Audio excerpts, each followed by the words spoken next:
Good morning, students. Today I am going to continue your third chapter, second part.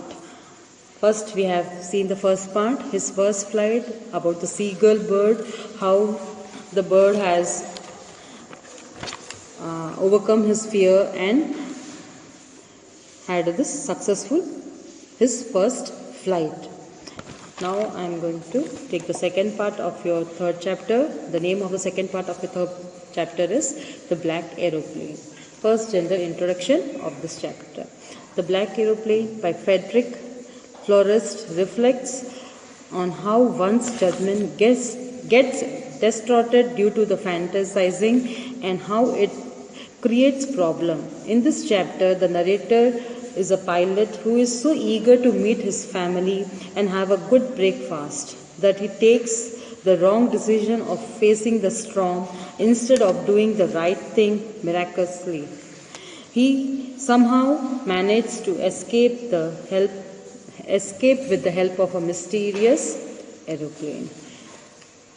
अब इस chapter में हम ये देखेंगे कि कैसे एक पायलट अपने कल्पनाओं को पूरा करने के लिए, उसकी फैंटासाइजिंग, उसकी जो ड्रीम्स थे, उसने जो ख्वाब देखे थे शायद मन में, वो उसे पूरा करने के लिए वो कैसे एक गलत डिसीजन ले लेता है, उसके कारण उसे बहुत सारी प्रॉब्लम्स को फेस करना पड़ता है, और कैसे एक मिस्टीरियस एरोप्लेन उसे गाइड करता है और वो उस दिक्कत से बाहर आकर वापस लैंड करता है, हम इस चैप्टर में पढ़ेंगे. The moon was coming up in the east behind me, and the stars were shining in the clear sky above me. There wasn't a cloud in the sky. I was happy to be alone high up above the sleeping countryside. I was flying my old Dakota aeroplane over France back to England. I was dreaming of my holiday and looking forward to being with my family. I looked at my watch, 1:30 in the morning. अब यहाँ पर ये pilot जो हैं, ये narrator जो pilot हैं, वो प्लेन ड्राइव कर रहे हैं. अब जब वो फ्लाइट उड़ा रहे थे तब उन्होंने क्या देखा कि पूरा जो आसमान था पूरा क्लियर था और अकेला एक वही एरोप्लेन था जो उड़ रहा था आसमान में, और पूरे क्लाउड फुल क्लियर था. वो खुश भी थे पायलट कि यार पूरी कंट्री सो रही है और अकेले वो वहाँ पर उड़ा रहे हैं, और बहुत एंजॉय कर रहे थे उस चीज़ को वहाँ पर. वो उनका जो फ्लाइट का नाम था वो था डेकाटो एरोप्लेन, जो फ्रांस से इंग्लैंड की तरफ जा रहा था, और वो ड्रीम कर रहे थे कि यार जल्दी से हम रीच कर जाएंगे और शायद वो अपना मॉर्निंग ब्रेकफास्ट अपनी फैमिली के साथ ले पाएंगे, और ब्रेकफास्ट के बारे में भी वो सोचने लग गए कि एंजॉय करेंगे अपने फैमिली के साथ. और समय देखते हैं तो वो 1:30 in the morning, early morning वहाँ पर टाइम हो रहा था. I should call Paris control room soon, I thought as I looked down past the nose of the aeroplane. I saw the lights of a big city in front of me. I switched on the radio and said, Paris control room, Dakota DS 088 here. Can you hear me? I am on my way to England. Over. अब जैसे ही उन्होंने देखा तो उन्हें ऐसा लग रहा था, फ्लाइट से देख रहे थे, उन्हें लग रहा था कि कुछ बड़ी सिटी आने वाली है, शायद हर जगह लाइट्स उन्हें दिख रही थी, और उनको लगा कि अब उन्हें रेडियो ऑन कर उन्हें एक मैसेज कन्वे कर देना चाहिए पेरिस कंट्रोल रूम पे कि डकैटो अब वहाँ पर आने वाला है और on the way to England है. The voice from the radio answered me immediately. DS 088, I can hear you. You ought to turn 12° west now. DS 088 over. तो वहीं से पेरिस के कंट्रोल रूम से वापस रिप्लाई आया उनके लिए कि आपको 12° वेस्ट की तरफ टर्न करना है, और उन्हें कहा कि हमें आपकी आवाज़ सुनाई दे रही है. I check the map and the compass, switch over to my second and last fuel tank and turn the Dakota 12° west towards England. अब उन्होंने वो निर्देश के अनुसार उस फ्लाइट को उन्होंने वेस्ट की तरफ टर्न कर दिया था, और उन्होंने जो लास्ट फ्यूल टैंक था उसे भी अटैच कर दिया था. I will be in the time for breakfast. अब वो खुश हो रहे थे, उन्हें लग रहा था कि सब कुछ सही चल रहा है और वो ब्रेकफास्ट के समय अपने घर जल्दी पहुंच जाऊंगा. I thought a good big English breakfast. Everything was going well. It was a easy flight. उसे लग रहा था कि सब कुछ सही चल रहा है, बहुत आराम से वो अपने घर पहुंच जाएंगे. Paris was about 150 kilometers behind me when I saw the clouds, storm clouds. अब जब उन्होंने देखा कि बहुत गहरे बादल वहाँ पर दिख रहे थे, तब तक वो पेरिस से 150 किलोमीटर आगे आ चुके थे. The very huge of me across they very huge. They looked like big black mountains standing in front of me across the sky. I knew I could not fly up and over then I did not have enough fuel to fly around them to the north or south. अब जैसे उन्होंने देखा कि वहाँ बहुत बड़ा घना बादल था, जैसे लग रहा था कि बहुत बड़ा वहाँ पर एक पहाड़ खड़ा हो उनके सामने, और अब वो वहाँ से फ्लाई नहीं कर पा रहे थे, शायद नहीं कर सकते थे क्योंकि इतना अंधेरा था कि कुछ उन्हें दिख नहीं रहा था। एंड अब उनके पास इतना फ्यूल भी नहीं था फ्लाइट में, प्लेन में, कि वो अराउंड नॉर्थ या साउथ की तरफ चले जाएं, ऐसा कोई ऑप्शन भी उनके पास नहीं बचा था। I ought to go back to Paris I thought, but I wanted to go get home, I wanted the breakfast. एक मात्र उनके पास एक ऑप्शन था कि वो वापस पेरिस की तरफ लौट जाए, मगर उन्होंने उनके मन में जो उन्होंने फैंटेसीज बना रखी थी कि उन्हें घर जाकर उनका ब्रेकफास्ट करना है फैमिली के साथ, वो उन्हें टेम्प्ट कर रहा था कि वो आगे बढ़ें, वो पीछे मुड़कर ना जाएं। I take the risk, I will take the risk, I thought, and flew that old Ducato straight into the storms. उन्होंने मन में कहा कि चलो मैं अब रिस्क लेता हूँ। उन्होंने अपना रिस्क नहीं, साथ में सारे पैसेंजर्स को भी रिस्क में डाल दिया, और उन्होंने कहा कि चलो मैं इस Ducato को स्टॉर्म के अंदर डाल देता हूँ। Inside the clouds, everything was suddenly black. It was impossible to see anything outside the aeroplane. The old aeroplane jumped and twisted in the air. I looked at the compass. I couldn't believe my eyes. The compass was turning around and around and around. It was dead. It could not work. The other instructions were suddenly dead too. I tried the radio. अब क्या हुआ, उन्होंने risk ले लिया और storm के अंदर aeroplane को डाल दिया। जैसे ही उस अंधेरे क्लाउड्स में अंदर एरोप्लेन चला गया तो वहाँ पर उन्हें कुछ भी नहीं दिख रहा था, सब कुछ ब्लैंक था, ब्लैकआउट था, और उनका जो एरोप्लेन था वो जंप कर रहा था, ट्विस्ट कर रहा था, क्योंकि कोई डायरेक्शंस उन्हें वहाँ दिख ही नहीं रहे थे।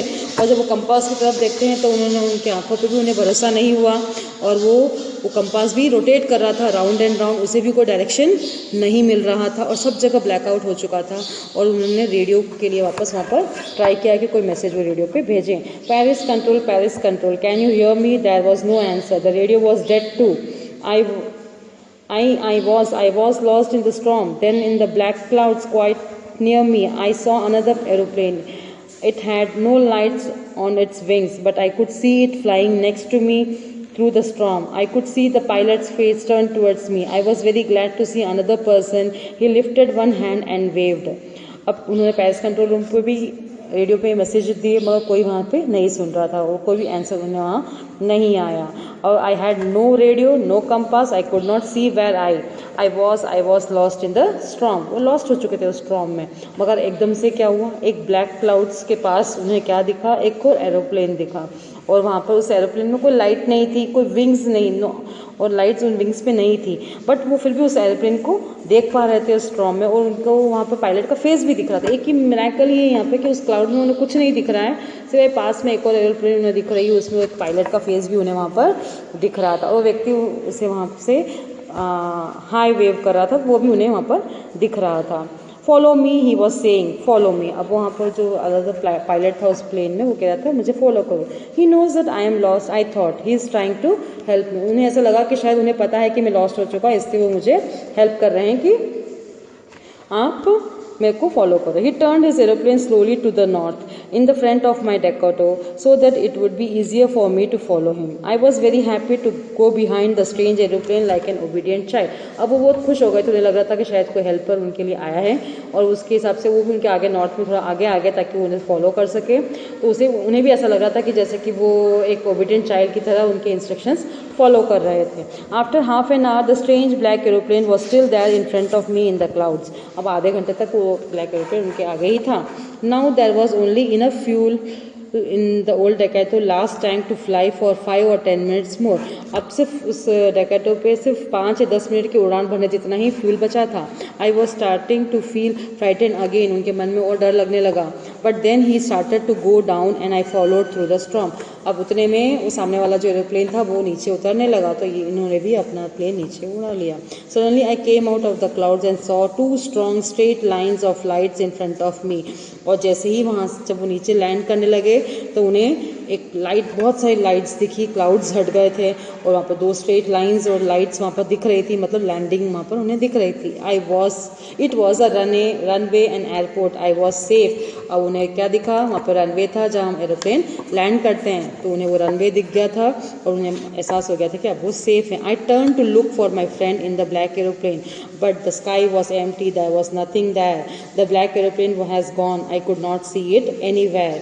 अब जैसे ही उन्होंने लैंड करने के लिए वो रनवे देखा तो खुश हो गए. उसके बाद उन्होंने देखा कि उस ब्लैक एरोप्लेन के व्यक्ति को वो थैंक करें उनके फ्रेंड को, मगर जैसे ही उन्होंने देखा तो वहाँ उन्हें कोई भी नहीं दिखा उस स्काई में सिवाय उनके, और कोई भी नहीं था. I landed and I was not sorry to walk away from the old Dakota near the control tower. अब उन्होंने लैंड करते ही तुरंत वहाँ पर कंट्रोल टावर पे पास गए और क्या पूछा. I went and asked the woman in the control centre where I was and how the other pilot was. I wanted to say thank you. अब वो कह रहे हैं कि मैं कहाँ था और मुझे उस अदर पायलट को थैंक यू करना है जो मुझे यहाँ पर तक लैंड करने में उसने मदद की. She looked at me very strangely and then laughed. वो जो कंट्रोल रूम में लेडी बैठी थी उनकी तरफ देखकर उसने बहुत आश्चर्य से देखा और वो हंसने लगी. Another aeroplane up there in the storm? No other aeroplane were flying tonight. You was the only one I could see on the radar. वो कह दूसरा एरोप्लेन, कोई एरोप्लेन नहीं था उस स्टॉर्म में, सिर्फ आप अकेले थे उस रात को उड़ने के लिए, और उस रडार तक वो दूसरा कोई भी नहीं था. So who helped me to arrive there safely without a compass or a radio and without any more fuel in my tanks?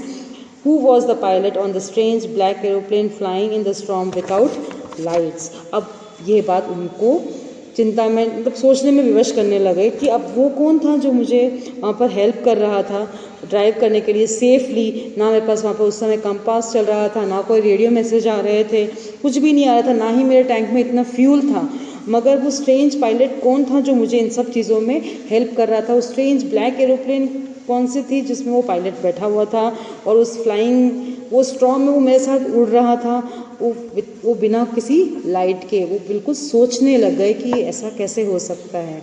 तो यहाँ पे भी एक मिरेकल है, इनके साथ भी यहाँ पे एक मिरेकल हुआ है इस स्टोरी में कि जब पहली बात तो यहाँ पे इस पायलट की गलती थी कि वो स्टॉर्म में उन्होंने अपने फैंटेसीज को पूरा करने के लिए एक गलत डिसीजन लेते हैं, चांस लेते हैं उस स्टॉर्म में से प्लेन को उड़ाने की, और दूसरे पैसेंजर्स के लाइफ को भी उन्होंने रिस्क पे रख दिया. मगर एक गॉड्स मिरेकल है, गॉड्स फेथ है यहाँ पर कि कैसे भगवान एक अननोन हेल्प उनके पास आती है, जो अनएक्सपेक्टेड हेल्प थी वहाँ उन्हें मिलती है और वो सेफली यहाँ पर लैंड कर जाते हैं. यहाँ पर हमने इस स्टोरी में देखा कि यहाँ पे उन्होंने कैसे लैंड किया with a mysterious aeroplane. Hope आपको ये चैप्टर भी समझ में आया होगा. Thank you.